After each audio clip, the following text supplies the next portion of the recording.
Muy buenos días a todos. Muchas gracias por su interés en este tema que es muy interesante.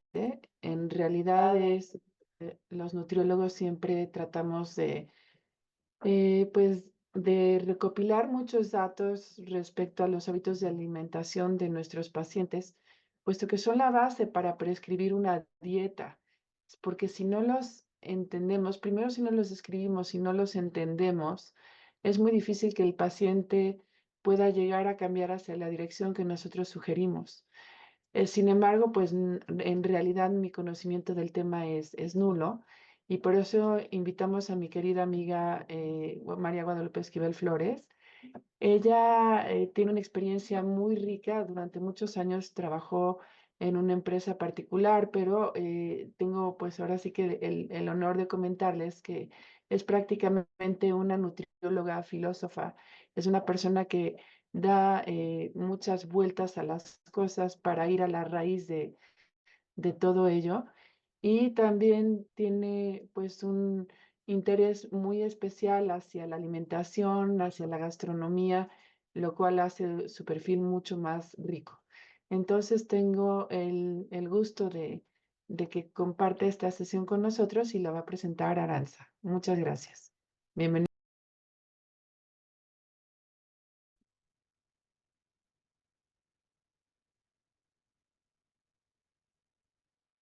Muy buenos días a todos. El día de hoy nos va a acompañar la maestra en ciencias, María Esquivel Flores, que es egresada de la licenciatura en nutrición y ciencias de los alimentos por la Universidad Iberoamericana. Tiene una maestría en ciencias en metodología de la ciencia por el IPN. Es expresidenta de la Asociación Mexicana y Nutriología y miembro fundador del primer consejo director del Colegio Mexicano de Nutriólogos. Es miembro del Consejo Director de Fomento de Nutrición y Salud, AC, miembro del Comité Editorial de las revistas Red Nutrición del ISSSTE y Cuadernos de Nutrición, miembro de la Red de Especialistas del Consejo Latinoamericano de Información y Alimentos en Salud, y actualmente es consultora independiente.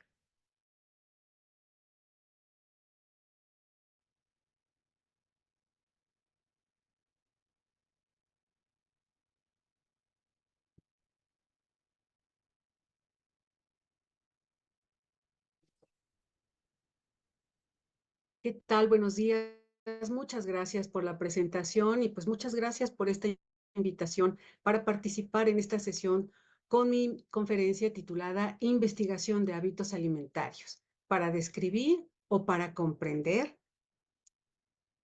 Declaro que no tengo ningún conflicto de intereses y que esta conferencia está enmarcada en la reflexión epistémica y está basada en la investigación documental que realicé y que publiqué con el título Los métodos de la nutriología y su relación con los métodos de la antropología de la alimentación en el estudio de hábitos alimentarios en México. La nutriología y sus métodos. Sabemos muy bien todos los nutriólogos, todos los que somos formados en esta área, que nuestros métodos y técnicas son mayormente cuantitativos, porque nos interesa mucho y nos resulta muy útil la descripción y la identificación, en lo posible, de relaciones causales de acuerdo al objetivo o al fenómeno que estemos estudiando. Esto nos ha permitido grandes e importantes avances, sobre todo en las áreas clínicas y epidemiológicas. Y este tipo de abordaje cuantitativo con estos métodos y técnicas cuantitativas están acordes con los marcos epistémicos de la nutriología, que son principalmente el empirismo y el positivismo lógico. Ahora bien, cuando se trata de la indagación de hábitos alimentarios, ¿estos abordajes metodológicos son útiles? Bueno, sí lo son, de acuerdo a los objetivos que nos estemos planteando, sobre todo cuando tratamos de describir algún fenómeno o algún elemento que esté incidiendo en los hábitos alimentarios. Sin embargo, es muy importante reconocer que en la nutriología durante décadas hemos estado muy conscientes que el hábito alimentario no es unidimensional, no tiene nada más una dimensión biológica, sino que es un asunto multifactorial. Entonces, resulta muy útil que además de las visiones disciplinares que hemos usado de manera cotidiana, pues de acuerdo a nuestro objetivo de investigación, podamos integrar otras metodologías que tienen que ver con el área cualitativa. ¿Por qué es esto? Porque como ya les mencioné, los hábitos alimentarios, además de su dimensión biológica, tienen dimensiones socioculturales, dimensiones económicas, tanto en lo individual como en lo nacional, las dimensiones de salud ambiental, sobre todo ahora tan preocupantes, tan actuales, y desde luego una dimensión histórica, por lo que el estudio de hábitos alimentarios debe reconocer todo esto y actuar en consecuencia desde el punto de vista de la investigación. Como ya les mencioné, lo cualitativo sería muy útil, es muy útil en la investigación de hábitos alimentarios. ¿Por qué es eso? Como ya vimos en sus dimensiones, pues la utilidad de incorporar estas visiones, como el de la antropología de la alimentación, nos permiten un abordaje de preguntas tan amplias, pero tan importantes como el de por qué comemos lo que comemos. Y a ella voy a regresar un poquito más adelante. ¿Por qué elegir técnicas y métodos de antropología de la alimentación? Bueno, primero vamos a explicar de manera muy sencilla, muy breve, que la antropología estudia la cultura. Para efectos de esta conferencia, he concebido la cultura como el conjunto de creencias y conceptos creados por los grupos e interiorizados por cada integrante. La antropología de la alimentación entonces estudia la cultura en torno a la alimentación y se centra en las personas como los actuantes y los poseedores de los hábitos alimentarios. Por eso, los métodos y técnicas de la antropología de la alimentación son mayormente de tipo cualitativo para adentrarse a los aspectos socioculturales porque incorporan el relato de las personas. Las personas, en tanto los actuantes del hábito alimentario, con sus vivencias, sus creencias y los significados que tengan para ellos la comida y las maneras de comer. También este abordaje que nos permite la antropología de la alimentación, pues facilita observar los contextos físicos, los contextos geográficos, demográficos, etcétera. Porque es muy importante concebir que es un sujeto que se adapta, que interactúa y que se expresa mediante la alimentación. No es un acto biológico del comer y de satisfacer una necesidad de alimentos para hacerse de nutrimentos, sino que es un interactuante del medio y de lo que expresa cultura e historia, significados, porque no es solamente un objeto causante de un estado de salud o de enfermedad, sino un sujeto que vive el hábito alimentario. Como les mencionaba, la pregunta de por qué comemos lo que comemos, en mi consideración, es esa pregunta que une la investigación en nutriología y la investigación en antropología de la alimentación para acercarse a la comprensión de los hábitos alimentarios. Esta pregunta no es nueva, fue planteada en los años 90 del siglo pasado por el médico y antropólogo Luis Alberto Vargas. ¿Comemos cómo? Somos lo que comemos, sí, pero en términos de identidad y significado cultural.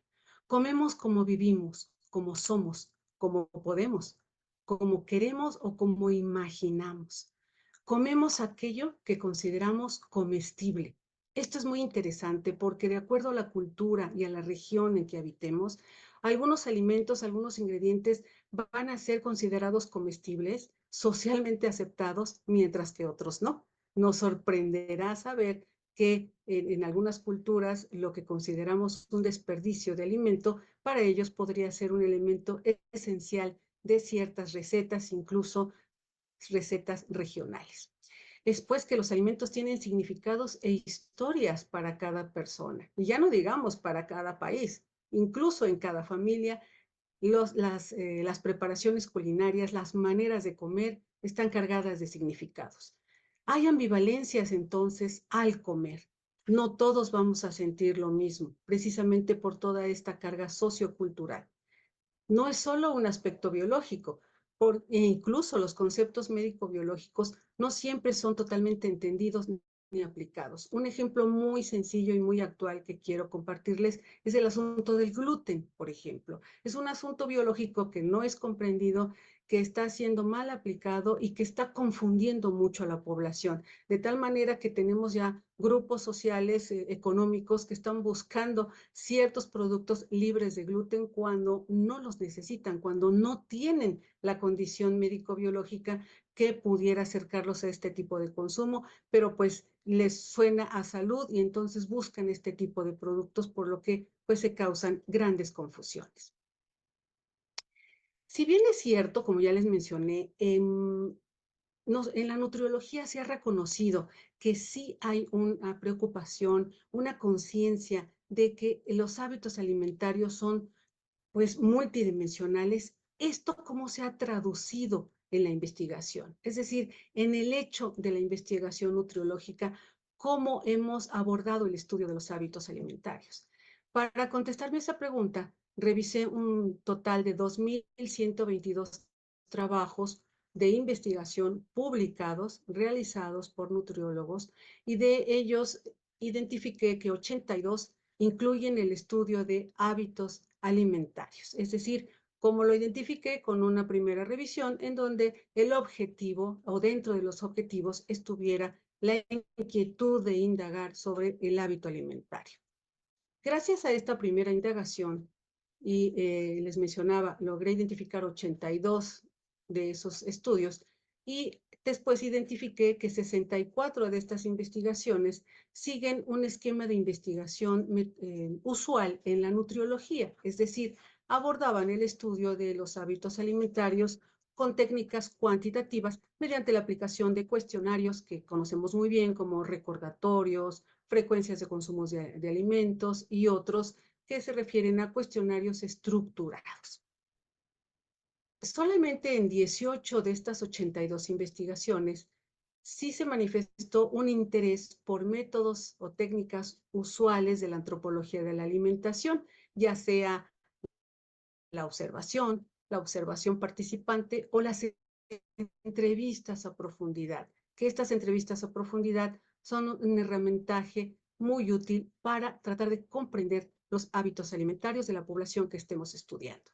Bueno, pues con estos 18 documentos identificados, logré determinar que solo en 7 de ellos sí hubo un abordaje interdisciplinario, es decir, en esta mochila de viaje investigativo sí se logró conjugar técnicas cuantitativas y cualitativas que enriquecieron los resultados, la discusión y las conclusiones. En otras 4 investigaciones hay técnicas cualitativas que los investigadores utilizaron solo al inicio de la investigación, básicamente en la fase exploratoria, mencionando, por ejemplo, rápidamente en qué comunidad se encontraban, características muy generales, pero después esta parte como cualitativa se quedó en esta parte inicial y se continuó la investigación utilizando métodos y técnicas cuantitativas. En otras 3 investigaciones, solo hubo la utilización de métodos cualitativos, es decir, no hubo una interdisciplina, un ir caminando juntos lo cuántico con lo cual. En otras 2 investigaciones se manifestó un interés por lo cualitativo, pero ya en lo operativo, ya en la parte de métodos, aplicación, discusión, se perdió un poco esta parte. Lo mismo ocurrió con otras 2 investigaciones en donde se mostró al principio, pero después no se vio dónde estuvo la aplicación de métodos y técnicas de tipo cualitativo. ¿Cómo logré este discernimiento de esta interdisciplina o no en las investigaciones, en las 18 investigaciones seleccionadas? Bueno, pues mediante la utilización de estos herramientajes, que primero fueron un resumen estructurado de los 18 documentos, lo cual me facilitó la elaboración de cuadros analíticos, en donde aquí les presento un ejemplo nada más, que me permite entonces identificar el tipo de documento, el año de su publicación, el tipo de método o técnica empleada, gracias a ello, qué atributos se pudo indagar del hábito alimentario, el nivel de comprensión que se logró y el tipo de diálogo disciplinar que se estableció. Y es ahí lo que me facilitó identificar en cuáles sí se logró este diálogo interdisciplinar, como yo le llamo, una mochila de viaje cual y cuantitativo. Después de todo esto, hice cuadros, memoranda, para ver a mayor detalle el aporte del uso de métodos y técnicas de la antropología de la alimentación en la investigación que realizaron los nutriólogos. Y esto fue muy interesante porque la entrevista a profundidad permitió alcances más profundos acerca de por qué comemos lo que comemos o por qué ese específico grupo de sujetos de estudio estaba comiendo lo que comía. Y por supuesto, pues algunas notas de interés para mis análisis.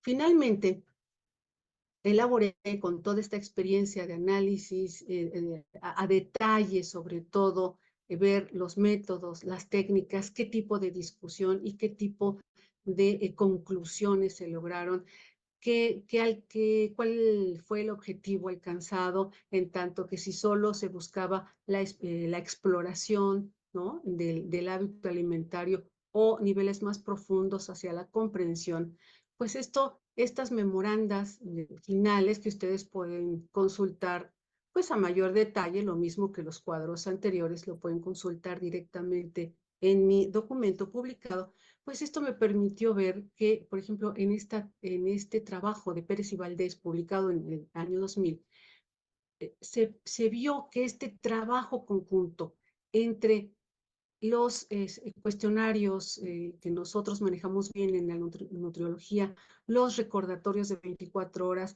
los cuestionarios de frecuencia de alimentos, más las entrevistas a profundidad, lograron indagar significados muy importantes, que en este caso fue un grupo de mujeres de comunidades mestizas, acerca de qué alimentos consumen o no consumen en ciertos momentos fisiológicos. Y fue muy interesante porque incluso se logra detectar qué tipo de acercamiento se hizo al hábito alimentario. Recordemos que el hábito alimentario pues tiene varios momentos que van desde la selección, la preparación y hasta el consumo de alimentos. Entonces, también ese análisis fino permite identificar qué momento del hábito se estudió o si fue todo el hábito alimentario como tal. Pues los resultados son muy amplios, no me quiero detener demasiado en eso, pero sí quiero compartir y comentar con ustedes algunos hallazgos que me parecieron muy relevantes porque pues nos enfrentamos a que el estudio de hábitos alimentarios no es nada fácil y que es muy importante tener claro cuáles son los hábitos de ciertas poblaciones, porque esto después va a permitir diseñar y aplicar pues cosas tan importantes como campañas de orientación alimentaria y otros que cada investigador considere pertinentes. Por ejemplo, quiero compartirles en esta investigación de Hernández que acerca de percepción y prácticas alimentarias en cierta colonia de la Ciudad de México, que cuando ella aplicó las técnicas cuantitativas de cuestionarios muy útiles, los cuestionarios estructurados, la gente cuando se le preguntaba qué es comer bien, pues para ellos comer bien no era comer los 3 grupos de alimentos o comer combinado, no. Para la gente comer bien significaba quedar llenos, quedar satisfechos. Y ante la pregunta, ¿qué es comer sano?, las respuestas hacían referencia sobre todo a que comer sano era comer frutas y verduras. Ahora bien, uno, si se queda en esta parte cuantitativa, podría pensar que la gente tiene muy presente lo que es comer relativamente bien. Sin embargo, gracias a que la investigadora hizo un trabajo cualitativo de observación e incluso de observación participante, se dio cuenta que en realidad decían una cosa y el comportamiento habitual era otra. Por ejemplo, ellos respondían que se debería de beber agua porque eso es lo saludable, cuando en realidad en lo cotidiano lo que beben es refresco. También se dio cuenta que ante la pregunta sobre el consumo de cárnicos, mencionaban que muy de vez en cuando, contestaban en los cuestionarios estructurados, que muy de vez en cuando consumían jamones y salchichas. Y la investigadora, mediante el acercamiento cualitativo, mediante la observación, se dio cuenta que el consumo era diario. Otras investigaciones que incluso ha asesorado y ha realizado una notable, muy admirada antropóloga, socióloga y nutrióloga, la maestra, la doctora Sara Elena Pérez Gil. Ella ha reportado que en general con relación a, por ejemplo, alimentos como las frutas, estar promoviendo su consumo debe de tomar en cuenta el significado que tiene este grupo de alimento, en particular las frutas, para ciertos grupos de personas, porque muchas personas consideran a las frutas como postres, no los consideran como alimentos, porque no tienen proteínas ni vitaminas. Entonces, este significado, este concepto que tienen sobre las frutas, creo que es un asunto muy importante que se tiene que seguir trabajando. También la doctora Pérez Gil ha notado que el concepto nutritivo siempre o casi siempre lo relacionan al contenido de proteínas y vitaminas. Es notable que a lo largo de décadas y décadas y décadas, estos dos nutrimentos sigan siendo pues muy taquilleros, ¿no? Considerados como los más importantes. Entonces, ahí en la parte de lo que le significa, lo que la gente entiende por nutritivo, debemos de seguir trabajando mucho y desde luego el trabajo cualitativo nos acerca muchísimo a entender estos significados. Y que bueno, que existe un apego a los refrescos, sí por su sabor, pero sobre todo por que les significan algo agradable, algo que les recuerda a su mamá, ¿sí? Algo emocionalmente importante. Hay mucho apego en relación a esto porque a este grupo de poblaciones, niños, mujeres, que la doctora Pérez Gil ha trabajado mucho con mujeres con perspectiva de género, pues este tipo de alimentos que se los daba a su mamá son los que permanecen en lo que significa lo más importante para estas poblaciones. El estudio que realicé pues, fue muy amplio, les repito, fue una investigación documental y quiero compartir con ustedes algunas áreas de oportunidad que tenemos todos los nutriólogos para el estudio de los hábitos alimentarios. Tenemos un área de oportunidad amplísima, empezando con que las experiencias de trabajo conjunto entre lo cuantitativo y lo cualitativo, ¿sí? Son importantísimas, siguen siendo muy escasos los estudios, incluso actualmente acabo de terminar otra revisión en el 2023 de trabajos publicados en donde sigue esa tendencia de que son muy escasas estas experiencias, este caminar juntos entre lo cual y lo cuantitativo. Por lo que la apertura metodológica para una mayor inclusión de técnicas y métodos de este tipo es muy importante. La interdisciplina nos va a permitir acercarnos al cumplimiento del objetivo que tengamos. Repito, de acuerdo al objetivo. Si el objetivo del investigador es hacer una exploración, perfectamente las técnicas cuantitativas se lo van a permitir. Si queremos ir hasta niveles de comprensión, es muy rico entonces integrar lo cuantitativo con lo cualitativo. Hay que tomar en cuenta que no hay una uniculturalidad del mexicano, es decir, no es que los mexicanos comemos todos de cierta manera. No, de verdad que en el análisis fino que nos puede proporcionar, por ejemplo, la observación participante y sobre todo la entrevista a profundidad, nos vamos a dar cuenta que no hay una uniculturalidad y por supuesto tampoco una unicausalidad de hábitos alimentarios. Es riquísimo, es retador todo este tipo de investigaciones. Muy importante, colegas, especificar el concepto de hábito alimentario. Fue muy interesante para mí que en las 82 investigaciones que en principio identifiqué para mi estudio fino, me di cuenta que en una minoría, solamente en unos cuantos, se anotaba el concepto de hábito alimentario. Y esto no es un tema menor, ¿eh? No es nada más un capricho de definición. sino que el tener muy claro qué vamos a entender por hábito alimentario y qué parte del hábito vamos a estudiar es fundamental para no perdernos en el camino de la investigación.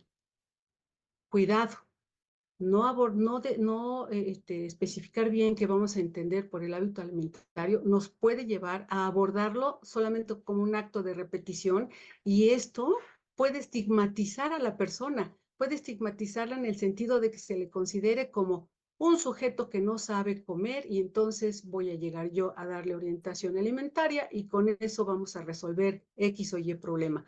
Y no es tan sencillo, no es así de sencillo, pero por eso es muy importante saber qué concepto, qué vamos a entender por hábito alimentario, cómo lo vamos a abordar y desde luego qué queremos obtener de esta investigación, hasta dónde queremos llevarla. En el estudio de hábitos alimentarios, el investigador debe especificar qué momento del hábito estudió. Me encontraba con que en los objetivos decía que iban a estudiar los hábitos alimentarios, pero pues el objetivo fino del investigador fue hacia el momento del consumo. Entonces, sí es muy importante que reportemos siempre si se trató del hábito alimentario en todas sus facetas o de hábito de consumo alimentario. Y ojalá que no nos circunscribiéramos a ese solo momento, sino que tomáramos en cuenta también la parte de selección y preparación. Por eso es muy importante la claridad en el objetivo. Todos los objetivos son válidos si queremos identificar, si queremos explorar, describir, explicar, etcétera. Todo es válido y seamos congruentes en la selección de los métodos y las técnicas que vamos a usar. Muy importante, yo les recomendaría que en lo posible se incluyera la indagación de qué hacen las familias con la ayuda alimentaria directa que reciben. Se van a sorprender que en algunas comunidades el hecho de recibir ayuda alimentaria directa es vergonzoso. Hay algunas familias que no quieren quedar mal, no quieren que sus vecinos los consideren como alguien pobre o desvalido, y entonces lo que hacen con esa ayuda alimentaria directa es dársela a sus animales de granja. Es muy importante también tomar en cuenta la polisemia, es decir, todos esos significados y qué entienden las personas ante conceptos como comer bien, porque comer bien tiene una serie de significados impresionantes. Ante la pregunta comer bien, en una entrevista a profundidad, la gente nos manifiesta que puede ir desde comer mucho, comer poco, comer muchas verduras o comer cosas caras o sentirse satisfecho, etcétera. Comer bien tiene una serie de significados y de descripciones y de entendimientos bastante diversos. Lo mismo la expresión alimento saludable. Algunas personas lo conciben cuando alguien te diga come de manera saludable. Algunas personas lo pueden entender como comer caro, comer cosas procesadas o o no procesadas, comer en casa, o comer, por ejemplo, de manera higiénica. La polisemia también es un elemento que debemos de indagar y tomar en cuenta. También procuremos preguntar sobre habilidades culinarias. A veces el investigador puede presuponer que lo que hace falta hacia un buen hábito alimentario es conocer cómo combinar alimentos, pero probablemente, y esto lo facilitaría aplicar una entrevista a profundidad, probablemente estas personas, nuestros hablantes, lo que tengan es un problema de habilidad culinaria, y con técnicas, con talleres podríamos subsanar, podríamos ayudarles a esta parte del hábito alimentario. También indagar sobre lo que les gusta, pero no pueden comer. Esto es muy importante.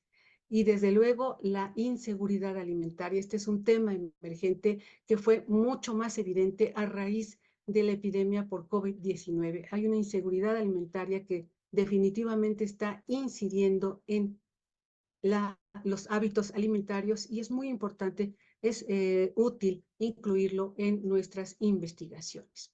También el incluir la parte de los recetarios, porque recordemos que un recetario no es nada más un objeto, un capricho de escribir recetas, sino que son objetos simbólicos, se comparten y son Los recetarios incluso transmiten valores. Hay que registrar también los nombres de los platillos, anotar ingredientes.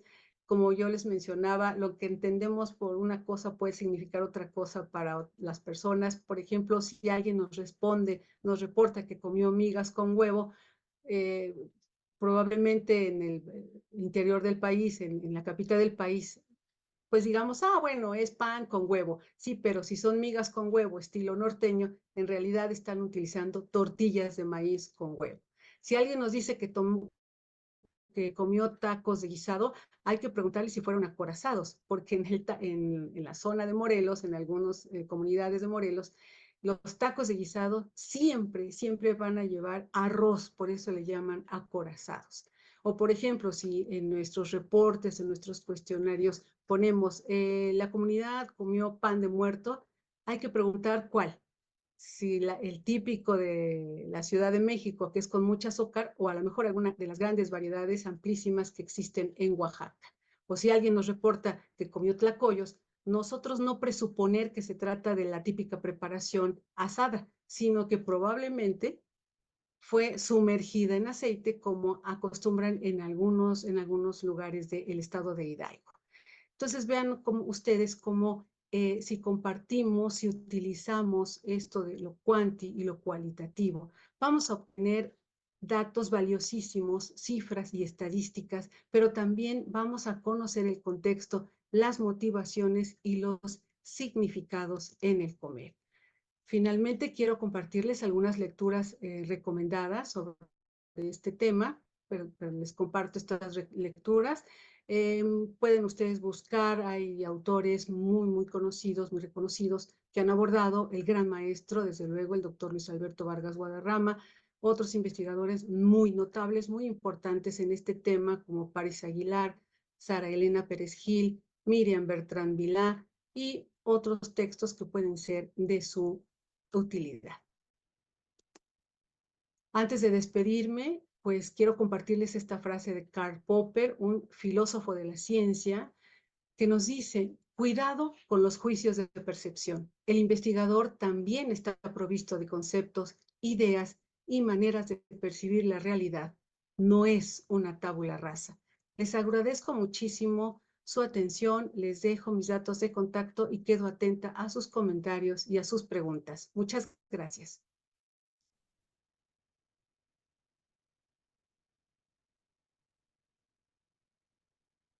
Ay, Lupita, muchísimas gracias. En realidad es un privilegio haberte escuchado y sobre todo con un tema tan rico y tan complicado pues, de interpretar, porque también está nuestro propio juicio, ¿no? Que nosotros podemos juzgar a una persona y por eso debemos tratar de ser lo más objetivos posible. De momento no hay tantas preguntas, hay felicitaciones, por supuesto, en el chat y habrán unas también en Facebook Live. Preguntan, ¿qué carácter debe tener un equipo interdisciplinario a diferencia del multidisciplinario o del pluridisciplinario? O sea, como una distinción de todo esto. ¿Cuál es la diferencia inter, multi, pluridisciplinario? Gracias, Pili. Pues un gusto. Gracias por la invitación nuevamente. De verdad que es muy interesante, como tú lo mencionabas, y muy retador. Es todo lo que tenga que ver con el estudio de hábitos alimentarios y en general, la investigación en general, ¿no? Y esto que mencionas de lo pluri, lo inter, incluso lo transdisciplinario, que ahora es un término que surgió, sobre todo, tomó mucho auge a partir de hace 10 años más o menos, y se refiere a lo pluri, es esa pluralidad, ¿no? De formaciones académicas. Normalmente este concepto de lo pluri, lo inter, se refiere a las diferentes profesiones o las diferentes formaciones que se van sumando para abordar una investigación. Hay varias definiciones, no hay como ¿qué te diré? Como un consenso, ¿no? Yo te diría que en cuanto a los equipos multidisciplinarios y pluridisciplinarios, prácticamente se refieren a lo mismo, es decir, hay una diversidad de profesiones que son llamadas para abordar un problema, un fenómeno, un objeto de estudio y trabajar juntos. La parte de interdisciplina yo la concibo más como el método de trabajo. Es que es difícil que y sí los hay, pero que un solo profesional sea interdisciplinario, es decir, que conjunte formación y experiencia de distintas áreas y las domine de tal manera que logre un abordaje así como tal, uniendo varias profesiones y varias miradas. Por eso yo voy más hacia toma un equipo multidisciplinario, es decir, con diferente formación y elige un método interdisciplinario. ¿Qué quiero decir con esto? Que la interdisciplina sea el camino, es decir, el método. Lo interdisciplinar sería la manera en que todo el grupo multi o pluri va a trabajar. Yo quisiera leerte, por ejemplo, esta definición que incluí en mi trabajo, en donde abordo justamente que la interdisciplina es una acción, más que un grupo de personas, es una acción conjunta de dos o más disciplinas para poder establecer desde el marco conceptual, ¿sí? El objeto de estudio y la base metodológica que va a llevar todo el trabajo, incluso hasta el análisis y la solución del problema. Entonces, no sé si quedó más o menos claro. La interdisciplina es trabajar conjuntamente, ¿no? Independientemente de todas las diferentes profesiones que estén trabajando en la solución de un problema. Sí, muchísimas gracias. Bueno, hay más felicitaciones y dicen, ¿cuáles serían las etapas del hábito? Hay varias etapas, las usuales y las que además nos dan mucha riqueza de resultados son selección, perdón, son producción de alimentos desde la producción, adquisición, ¿sí? Cómo compramos, dónde compramos. De hecho, esto también lleva a la selección, cómo preparamos los alimentos, que es un asunto súper interesante que poco se ha abordado, y desde luego el consumo. Entonces, podríamos resumir diciendo, bueno, es desde la producción de alimentos, la selección y la adquisición, la preparación de los alimentos y el consumo. Y me quiero detener un poquito en esta parte de preparación de alimentos, Pili, porque ahí los nutriólogos tenemos un área de oportunidad de poder indagar mucho más, como ya lo había dicho, porque las maneras de cocinar sí pueden estar influyendo de manera muy importante en los resultados finales que a nosotros los nutriólogos nos interesan, que es el estado de salud o enfermedad. Por ejemplo, técnicas culinarias en donde se usen gran cantidades de aceites, de sal, etcétera, y que las personas, por ejemplo, no manejen adecuadamente o no conozcan variedad pues de hierbas de olor, de la variedad de pimientas que tenemos en México, de vinagre, aceites diversos que pueden darle más sabor al alimento sin que se tengan que abusar de aceite, azúcar y sal, ¿no? Entonces, esas cosas que parecen tan triviales, en realidad pueden ser técnicas muy importantes para ir caminando juntos, nutriólogos y población, hacia hábitos alimentarios que estén más acordes con un estado de salud y de bienestar. De acuerdo, Lupita, qué complejo es integrar toda la parte biológica, la parte de los sentidos, la parte psicológica, la parte social, la parte de los recuerdos, de las emociones, de lo que evoca un alimento, por ejemplo, sobre todo de la infancia y la disponibilidad económica. Eso sí, ni hablar y sobre todo, lo acabas de decir muy bien, el qué dirán. ¿Qué dirán si yo nada más como patas de pollo, las patitas, las de los huesos, ¿no? Entonces, todo esto es como muy, muy complejo y además, pues frente al investigador, entonces de aquí surgen unas preguntas. Eh, Mira, la verdad es que como que me pareció muy lindo, pero muy grave, que el refresco, que es una de las mayores causas, me atrevo a decir, de obesidad en el país, les recuerde a su mamá. Creo que las mamás debemos por ahí hacer una mejor labor. Entonces, quizá es algo muy interesante de detectar para ver cómo lo podemos atacar. ¿Cómo crear un vínculo de confianza para obtener información, Lupita? Del nutriólogo, que no le dé pena decir esto, que no le dé vergüenza, por la parte económica, la parte social, la parte de, pues, ¿qué va a decir si como helado todos los días en la noche, no? Que soy un súper gordo, cosas así, ¿no? De los conceptos que se tienen, que se manejan, con lo que se molesta a la gente, ¿no? ¿Cómo crear ese vínculo, Lupita? Es muy retador, no es fácil, pero lo podemos hacer. Los nutriólogos podemos aprender estas técnicas etnográficas de acercamiento con la población y es mucho, sí, una cuestión hasta de personalidad. Hay nutriólogos que se sienten muy cómodos en la parte de investigación clínica de laboratorio y está bien. Y habemos otros que nos sentimos mucho más cómodos interactuando con la población y también esta parte de personalidad cuenta. Entonces sería como mi primer elemento. Como personalidad, yo como nutriólogo, ¿cómo me asumo? Me gusta platicar, me gusta escuchar, soy capaz de sentarme tranquilamente y estar dispuesta a aprender. Entonces, esta disposición es fundamental. La otra es despojarnos de la bata. La bata no nos va a dar estatus, ni estamos trabajando ahí, aislando algún gene o identificando algo. No, no, no. El trabajo en la comunidad debe ser, y por comunidad, Pili, me estoy refiriendo a desde ir a una escuela primaria o a ir a un internado o a ir a una oficina a platicar con la gente. O sea, comunidad puede ser cualquier espacio, ¿no? Que nos interese investigar, despojarnos de la bata. Y eso también nos permite incluso hasta psicológicamente a nosotros estar dispuestos a seguir escuchando.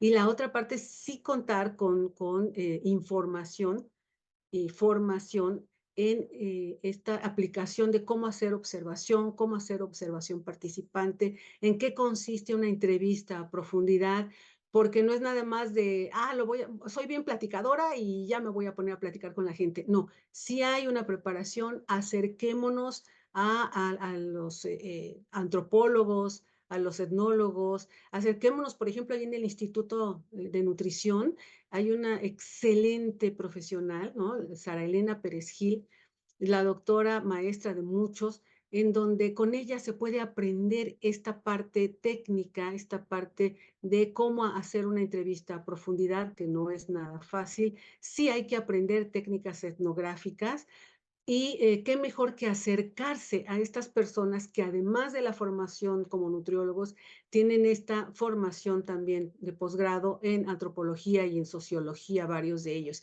Yo te quiero compartir muy rápido una experiencia en mi caso.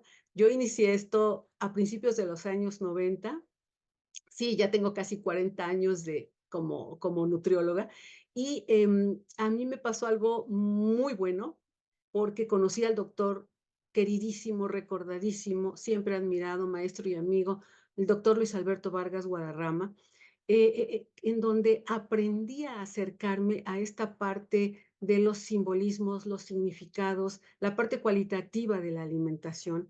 Y me tocó, antes de aprender la teoría, que después la tuve que estudiar, me lanzaron al campo, ¿no? Y tuve la enorme ventaja de irme a varios trabajos de campo, varios periodos de investigación en zonas rurales de Jalisco, cuando Jalisco era seguro, trabajando directamente con personajes a nivel mundial como el doctor Igor de Garín y con el doctor Paris Aguilar. Entonces, con ellos dos aprendí etnografía haciéndola. Y ya después, bueno, hay que estudiar, ¿no? Pero sí, definitivamente, sí hay que tener una formación y si no, porque, bueno, no somos todólogos, los nutriólogos también podemos trabajar y lo hacemos muy bien, incorporando a profesionales de las áreas de antropología de la alimentación, de las áreas de sociología, en fin, todo lo que conlleve lograr el objetivo planteado.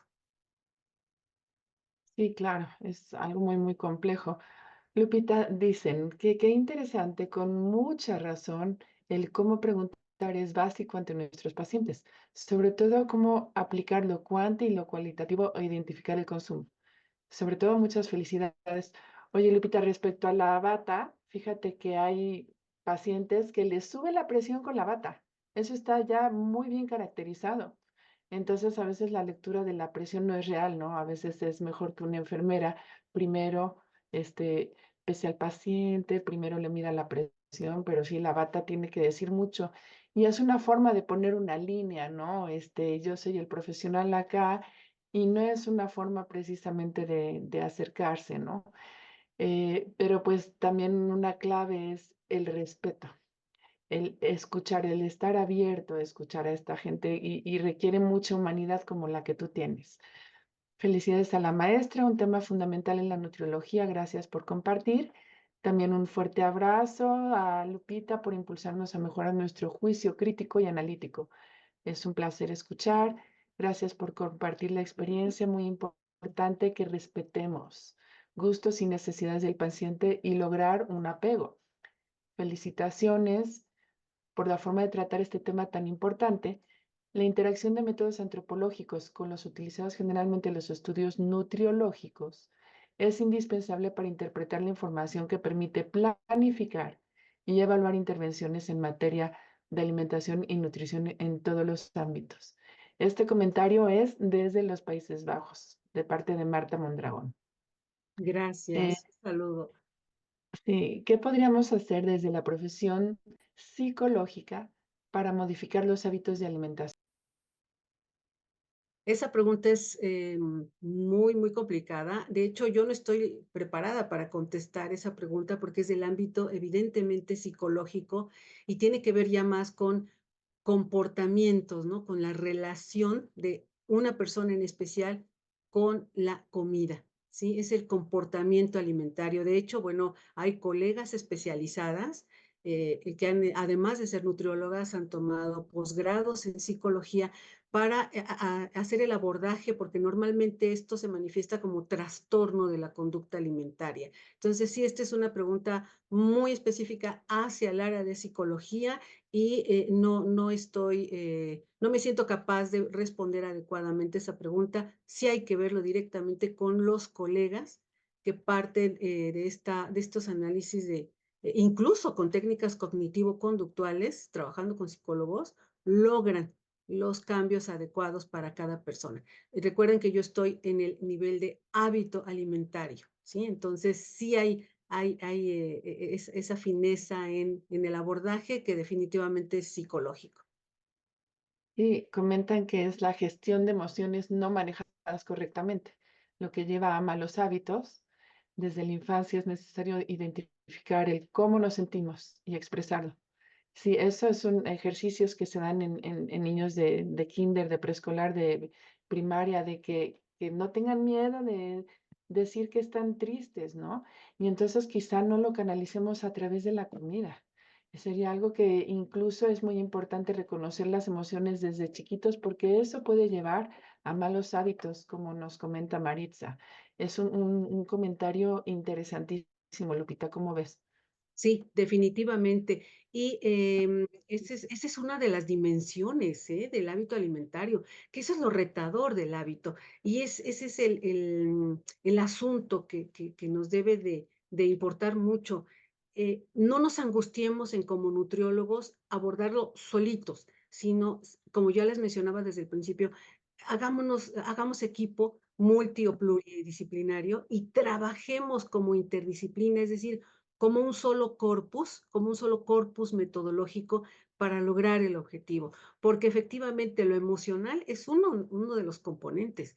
Hay muchos otros. Mira, yo quiero compartirles lo que en mi consideración es un hábito de alimentación o un hábito alimentario. Es una acción recurrente establecida como respuesta adaptativa para la selección, preparación y consumo de alimentos y bebidas, y que está mediada por la relación entre elementos diversos que pueden ir desde lo biológico, lo sociocultural y lo histórico, porque alguien puede tener mucha información o buena información o suficiente información sobre cómo combinar alimentos, cuál es el plato, cuáles son las mejores bebidas, etcétera, no premiar con alimentos, etcétera. Sí, pero si hay tensiones económicas, tensiones ambientales, si hay inseguridad alimentaria, si no puedo ir a la calle a hacer activación física que me permita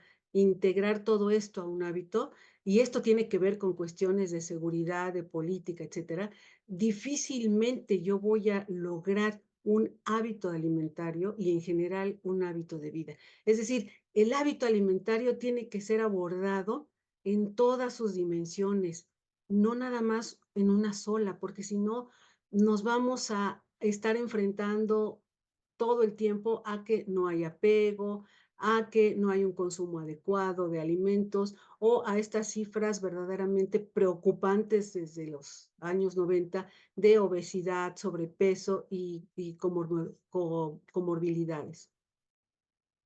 Así es, Lupita, esto es verdaderamente grave, ¿no? Juan Carlos comenta que muchas felicidades es importantísimo saber escuchar y interpretar, sobre todo a quienes trabajamos con grupos vulnerables. Lupita, como último comentario, porque yo les comentaba que tienes un perfil hermoso, ¿no? Profesional, eres consultora y estás también en el mundo de la gastronomía. Qué importante es conocer. No necesariamente que entremos a picar la cebolla y a freír el ajo, no necesitamos eso, pero sí necesitamos saber cómo se preparan los alimentos. Es una de las materias muy importantes, selección, preparación de alimentos, que lo llevamos en el currículum de la Ibero, ¿no? Al menos. Pero es muy importante conocer y es muy bonito conocer a la gente a través de su alimentación. Ir a conocer Chiapas, ir por su mercado, ir por su súper, ir por sus restaurantes, ser muy observador como tú, Lupita, observador y respetar, ver todas las tradiciones, ver que un tlacoyo de México no es lo mismo que un tlacoyo de otra parte, no un tamal es diferente, de tamaño, de relleno, de etcétera. Entonces, toda esta parte gastronómica, Lupita, ¿cómo nos recomiendas que nos preparemos? Yo creo que sí debemos em, incentivar el interés de los nutriólogos por la parte gastronómica y la parte de preparación de alimentos. Sí, sí, definitivamente. Lo rico de nuestra profesión es que podemos seguir aprendiendo y podemos tomar el camino que mejor convenga de acuerdo a la comunidad con la que estemos trabajando. Pero definitivamente yo sí estaría a favor de los talleres de cocina. No los consideremos algo menor o algo que como nutriólogos nos haga sentir menos. No, es esta relación también sana con la comida, esta relación orgánica, ¿no? Natural con la comida. Y sí, en muchas experiencias, los talleres de cocina han sido el mejor momentum para transmitir conocimientos, pero para también identificar significados y simbolismos. Y ahí es donde nosotros, epistémicamente hablando, necesitamos mucha reflexión. Entonces, sí, parece un tema menor, pero no lo es, no es trivial. El estar conociendo de técnicas de cocción de alimentos, de qué hierbas de olor te pueden dar, por ejemplo, una sensación de sabor mucho mejor que puedas sustituir fácilmente a la sal, porque luego de manera muy teórica como nutriólogos le decimos a la gente, oiga, pues disminuya la sal y el azúcar, sí, pero no le damos estas técnicas y estos consejos muy directos y muy prácticos de cómo hacerle. Y como nutriólogos debemos de meternos a la cocina y empezar a hacer nuestros experimentos gastronómicos, nuestros experimentos culinarios desde nuestra cocina. Y hay mucho ya avanzado. Incluso podemos trabajar eso con químicos en alimentos que han también con cocineros, desde luego con chefs, con todos los que tienen esta relación diaria directa con los alimentos, porque hay cosas tan interesantes, tan sencillas como que quieres disminuir o quieres decirle a tu paciente que le baje el azúcar. Bueno, entonces recomiéndale usar esencia de vainilla, esencia de canela o canela en polvo o cocoa, y esto al cerebro le va a dar la sensación de dulzura, lo asocia con dulzura. Entonces, así, con esta combinación de entre lo práctico, la química de alimentos, la nutrición, pero también los significados de la alimentación, nos va a permitir ir caminando. Ojo, lentamente. Este tema de hábitos alimentarios es un tema lento, ¿sí? Es bien sabroso, bien rico, bien interesante, pero muy retador y muy lento. No esperemos trabajos fáciles ni rápidos, ni esperemos resultados rápidos. Es un trabajo lento, como es esto desde observar, llegar con la gente, platicar, que te identifiquen, que te integren, que te tengan confianza, no es en cuestión de horas, a veces ni en cuestión de días ni en semanas. Entonces, mucha paciencia y sí, meterse a la cocina. Así es, Lupita. Digo, de hecho, por ejemplo, el ragú italiano, la clásica salsa de tomate que se usa para la pasta, el secreto es un ragú que se cueza en 4 horas, no en 5 minutos como yo lo hago, ¿no? Entonces es todo como muy lento, con mucha calma y con mucha apertura, ¿no? También de discutir y de compartir emociones, evocar recuerdos, etcétera. Nos comenta también Maritza de crear centros de educación nutricional, porque da muy buenas experiencias. Es un intercambio rescatando la cultura alimentaria. Lupita, pues también, pues se nos antoja muchísimo que algún día nos des un taller como estas claves para engañar un poquito, ¿no? A los sentidos. Sería una invitación a futuro y que recordemos a nuestro queridísimo doctor Luis Alberto Vargas Guadarrama. Entonces ya lo haremos en algún momento en una de las sesiones, pero mientras te quiero agradecer a nombre del instituto tu hermosa participación y Aranza te va a leer tu reconocimiento. Muchas gracias. Muchas gracias a todos. Un abrazo. Felicidades por el Día del Nutriólogo y la nutrióloga. Muchas gracias, igualmente.